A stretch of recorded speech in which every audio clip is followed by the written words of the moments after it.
We just finished going through Seagate Technology's fiscal 2026 fourth quarter earnings called Materials, and now we want to share takeaways with everyone. Years ago, I bought an external hard drive for family photos, stuck it in a drawer, and forgot about it for a decade. That's what most people think this business is, a commodity box in a drawer. Well, that commodity box just printed a 44.6% operating margin, and the company is telling you it cannot make enough of them. Pour yourself a coffee, because this one is a genuinely strange and genuinely good story. Let's start with the scoreboard, and its revenue came in at 3.6 billion, up 40% year over year, with earnings per share of 5.71, up 121%. Operating margin reached 44.6%, an expansion of 700 basis points, and free cash flow topped 1.1 billion. That's a 31% free cash flow margin, which the company states is the strongest in a decade. For a company that makes physical spinning metal, those are software company numbers, and I don't say that lightly. Now, here's the sentence that sits next to all of it, straight from the CEO. I don't think our areal density transitions will probably be enough. In a record-breaking quarter, management is telling you the constraint is their own ability to manufacture product, and our take is that admission is the actual story here. If you still think of this as the company that sold you a laptop drive, this page will reset you. The company reports that 89% of its exabyte shipments, 195 exabytes, go directly to data centers. Data center revenue was 2.9 billion, up 57% year over year, while the Edge and Internet of Things segment contributed 1697 M. The framing on this page is the storage hierarchy. Memory at the top, fastest and most expensive, then solid state in the middle, then nearline mechanical drives at the base. That bottom layer is slow, cheapest per terabyte, and power efficient, and it's the layer that defends the entire economics of hyperscale storage. Think about a warehouse club. You don't buy in bulk because bulk is glamorous, you buy in bulk because the cost per unit is unbeatable. The company's own conclusion is that this is no longer consumer hardware, it's a highly consolidated oligopoly defending a cost baseline. Our read is that the oligopoly word is doing a lot of work there, and it's the reason those margins are defensible rather than lucky. Here's the most interesting argument in the deck, and it's one I hadn't fully thought through myself. The problem the company describes is that AI agents need continuous context across interactions, and recalculating that context burns expensive GPU cycles. Their proposed solution is offloading that expanding cache data down to cheap mechanical drive tiers, so the context gets retrieved instead of recomputed. The result, if it works, is that scarce GPU hours get freed up for revenue-generating work. That reframes the drive from a cost line into an efficiency lever, and pricing power follows framing more often than people admit. But look at the note management themselves put on this page. These applications remain in their very early stages. The deck calls it a compelling logical framework, not yet a booked revenue stream, and I want to give management credit for saying so out loud.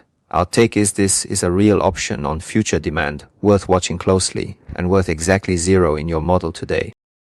Let's take the profit apart because the composition here is more impressive than the headline. Capital expenditure is constrained to merely 4.7% of revenue for the full fiscal year, and that's despite 34% total revenue growth. Operating expenses were squeezed to just 8% of revenue, 2093 M, which is discipline you rarely see during a demand boom. Put those together and you get the 44.6% operating margin, with first quarter guidance implying something near 50%. Growing 34% while spending under 5% of revenue on capital equipment is the whole trick, and it's a manufacturing trick, not a financial one. To be fair, the deck flags one honest caveat about quality of growth. Edge and Internet of Things grew 20%, but management noted that was partially driven by NAND price hikes and tight supply, making it lower quality growth than the data center business. Our read is that management flagging its own weaker segment unprompted tells you something useful about how to read the rest of these numbers. This page is the one that changes how you should value the whole company, so let's be careful with it. Calendar 2027 is fully contracted, and the company specifies that both configuration and pricing are locked. For calendar 2028, the vast majority of Nearline exabytes are already allocated under long-term agreements. And for 2029 and beyond, the company says customers are actively initiating discussions to extend capacity planning. Read that again. Customers are calling them 3 years out, asking to reserve supply. Underneath it, Cloud has posted 3 consecutive years of quarter-over-quarter exabyte growth, and Enterprise Nearline has 5 consecutive quarters of revenue growth. The company also notes newer AI-focused cloud providers are shifting from pure compute toward requiring massive localized data ingress, which means more storage. Our take is that this kills the old cyclical framing entirely, because a booking book that stretches to 2028 is not a cycle, it's a contract. Now here's the mechanism behind the margin step up, and it's clever enough that you should understand exactly how it works. The base layer is locked contract volume, predetermined configurations at baseline prices, running through calendar 2027. On top of that sits excess yield, meaning additional exabytes generated purely through manufacturing improvements and reduced scrappage.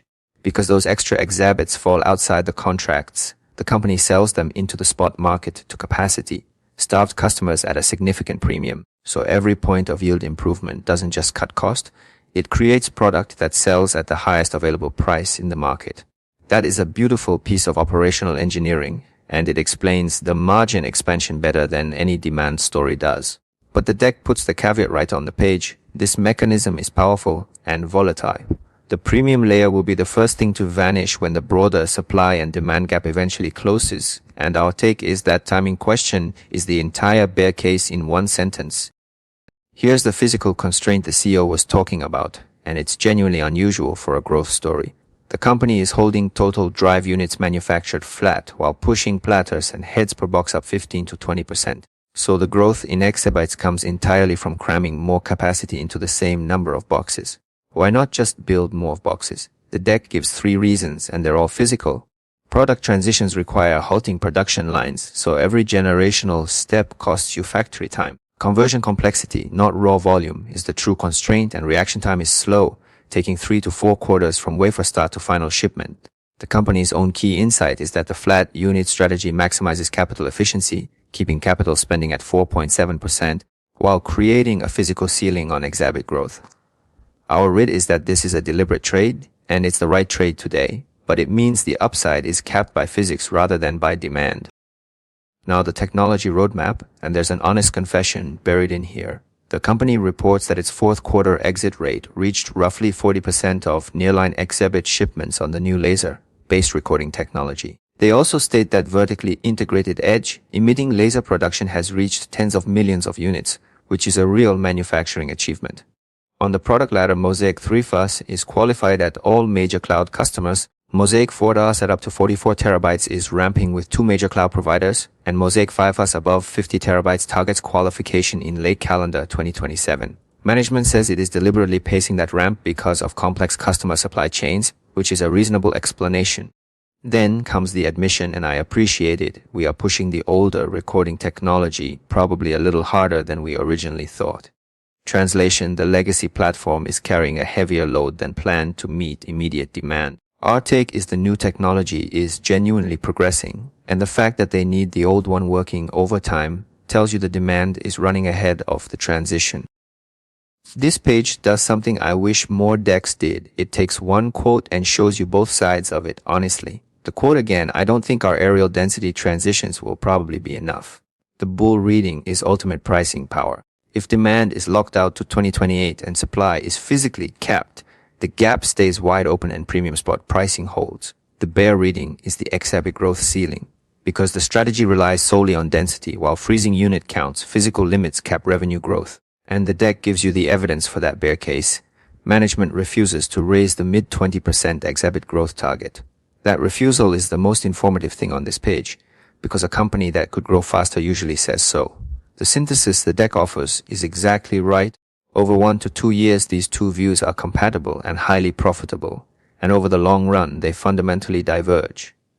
Our take is that you're being paid very well for the next 2 years, and after that you need a new thesis, and knowing that in advance is worth a lot.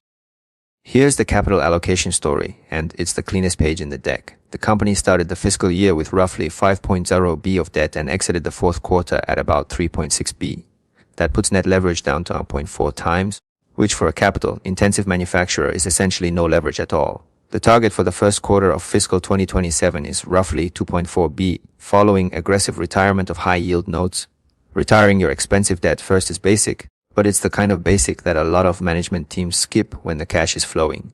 The company returned 283 M via dividends and buybacks in the quarter, and states buybacks will continue to accelerate. The reason is mechanical. Interest expense is dropping from 508 AM to roughly 45 M next quarter, so servicing costs plummet, and that cash goes somewhere else, Our read is that this is what a management team does when it believes the demand book is real, and I weight actions like this more heavily than any guidance sentence. 3 messages, 3 translations, and this is where you separate the posture from the substance. Message 1, Nearline exabytes are allocated out to 2028, and the translation is that this kills the cloud capital spending cycle thesis entirely. This is structural durability backed by hard contracts rather than cyclical sentiment, and that distinction is worth a different multiple. Message 2, management refuses to set a specific gross margin target despite 13 quarters of expansion. The translation is that they're preserving flexibility while implicitly acknowledging that current peak spot pricing premiums may not be permanently sustainable. Message 3, pushing the older recording technology harder than originally thought. The translation is a quiet admission that legacy technology is bridging a capacity gap, and the transition is physically straining the density. First strategy. Our take is that management is being unusually straight here, and reading all 3 together gives you a company that's confident about demand and honest about supply. This page is about the shape of the disclosure itself, which is a subtle thing worth noticing. In the illuminated center, the company is hyper-transparent, giving you the 40% laser technology milestone, the Mosaic 4+ pacing and 3rd quarter ramp expectations, and the exact mechanics of spot premium pricing. That's real detail, the kind you can actually build a model on for the next 4 quarters. Now the shadow. Pricing visibility for 2028 and 2029 is not provided. The specific breakdown of new cloud versus hyperscaler versus on-premise growth is not provided, and the exact ratio of build to order locked exabytes for fiscal 2027 and 2028 is also missing. The deck's own insight is blunt. Management is transparent about the next 4 quarters and strategically opaque beyond the calendar 2027 contract cliff. Our read is that the fog starts exactly where the contracts end, which is either prudent or telling, and honestly I can't call which one yet. Let's put a number on the thing that eventually ends this party, because the deck does. Contract pricing is locked in advance, providing high predictability through calendar 2027, so that base is secure. Sitting on top of it is the excess yield premium, which the company describes as highly elevated now because the supply gap is widening. The moment to watch is when year-over-year price growth per exhibit drops from current levels around 20% back to mid to high single digits. That's it. That's the whole leading indicator, and I track it every single quarter if I own this. Because the baseline contracts are secure, but the step function margin expansion, the thing that took operating margin to 44.6%, relies entirely on that volatile excess yield. The bulls would argue the gap keeps widening as AI storage demand compounds, and given the 2028 allocations, that's not a foolish position. Our take is the premium decays eventually. It always does, but I'm maybe 70% confident it holds through calendar 2027, and that's a long time to collect this kind of cash flow. The company lays out 3 scenarios for what happens when the physical ceiling actually binds, and I think this is the right way to frame it. Scenario 1, favorable, customer capitulation. Customers accept larger physical footprints and buy higher volumes of total drive units, forcing the company to abandon its flat unit strategy. That would be a good problem because it converts a capped business into a volume business at premium prices. Scenario 2, neutral, data compression. Hyperscalers invest heavily in compression and retention strategies, artificially reducing exabyte demand to match available supply. That one is a wash, and honestly, it's the one I'd bet on happening at the margin regardless. Scenario 3, the risk, media shift. The widening cost-benefit gap forces hyperscalers to evaluate alternative storage media or entirely new tiered architectures. The key insight is one worth memorizing. Being supply-constrained is vastly superior to being demand-constrained, but it introduces substitution risk that a pure demand story simply doesn't carry. Our read is that Scenario 3 is slow, moving, and genuinely dangerous, and it's the one variable that would make me sell rather than trim. The company closes with a watchlist and a verdict, and I'd adopt both almost word for word.